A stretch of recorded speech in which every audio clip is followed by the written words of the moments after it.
good evening everyone. Good evening sir. I am Jennermay Igabuli. And I am John Levin Dumasis. And tonight we are going to conduct a candle experiment by understanding the fire triangle along with it and to demonstrate how fire requires oxygen, heat, and fuel to sustain itself. Here are the materials needed for this experiment. So first is the small candle. So gamay yun siya ng small good. Next is the lighter. Kung wala mo yung lighter available guys, pwede rin mo magamit o matches or posporo. Then third is glass jar or cup. So gigamit na mo everyone is glass jar, which is a different size of jar. Then the last materials is the stopwatch. We use a smartphone as our stopwatch. So in procedure 1, place the candle. Set the candle on a flat resistant surface. So we used a wooden slab as our fire resistant surface. So we will observe the flame and discuss the three components of the fire triangle. So what is fire? Fire is a rapid chemical reaction in combination of fuel, source, and oxygen. So it occurs through a process called combustion, which requires 3 key elements, which is often called the fire triangle. First, we have wax and wick for our fuel. So, fuel, it is an any substance which reacts chemically with oxygen and that produces flame. For our heat, we have the flame, mo ni siya, kaning kalayo. And for the oxygen, we have air around the flame or kaning atuang kanang hangin or atmosphere, mo na siya. So, for oxygen, it is a colorless gas and one of the compositories of air, which air is approximately 21% by volume. So, heat, it is a form of energy generated by the transmission of the same other form of energy. Mo ni siya nga nagkalayo ni siya because of our fuel and of course sa ato ang oxygen around it. Place the candle. Tindugo no. Okay, so second is light the candle and use a lighter or if wala, posporo to ignite the wick. Okay? So for number 3 is cover the candle. So carefully place the glass jar over the burning candle. So ang gigamit ani is pinakagamay. First namong jar is glass jar is ang pinakagamay. So using the stopwatch, we measure the time kung kano siya mapalong. So sige, balik. So 1, 2, 3.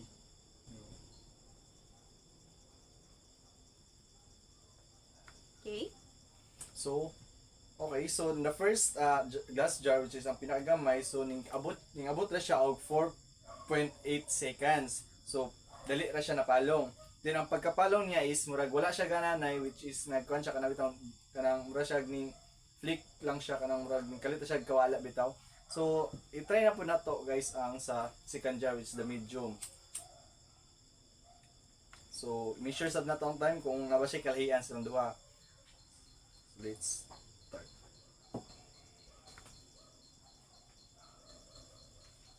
So nakita ninyo siya guys, hinahinay na siya kapalong. Dili siya parehas sa ganina nga first jar nga gamay is dali ra siya napalong.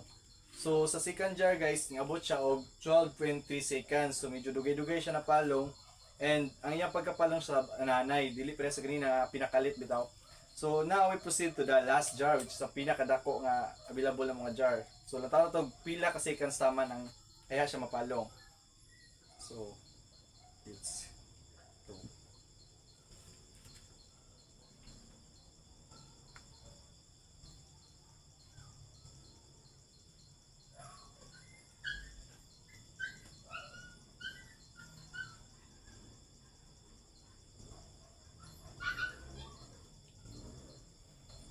So the last jar guys is nabot siya og 18.5 seconds. So sa ilang tulo siya may pinaka dugay na palong. For our discussion, the question is, why did the flame go out? So nga namang nawala jud ang kuan niya flame. Here we have oxygen requirements. So atong before pa nato siya gitabunan is naana siya kanang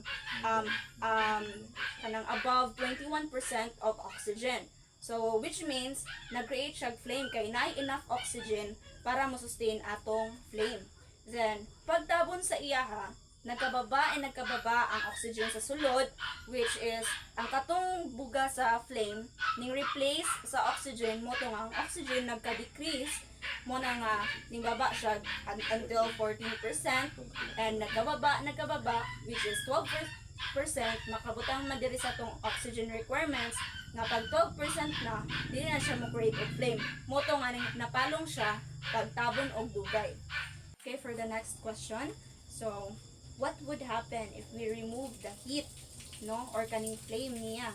So, unsa may hitabo kung ato ang tayhupon? So, can you So sa demonstrate first it? candle, guys, no, among tayo hopon. Okay. So, nganong dali raman siya nawala ang iyang flame. Of course, kay gitayhupan man siya malamang. Then, dali ra siya nawala no kay gitayhupan. And even naa pa siya kanang fuel dire ang wax and wick.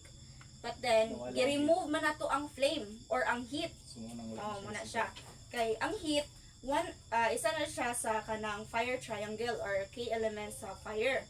So kay gi-remove man nato ang flame, so therefore wala na siya heat.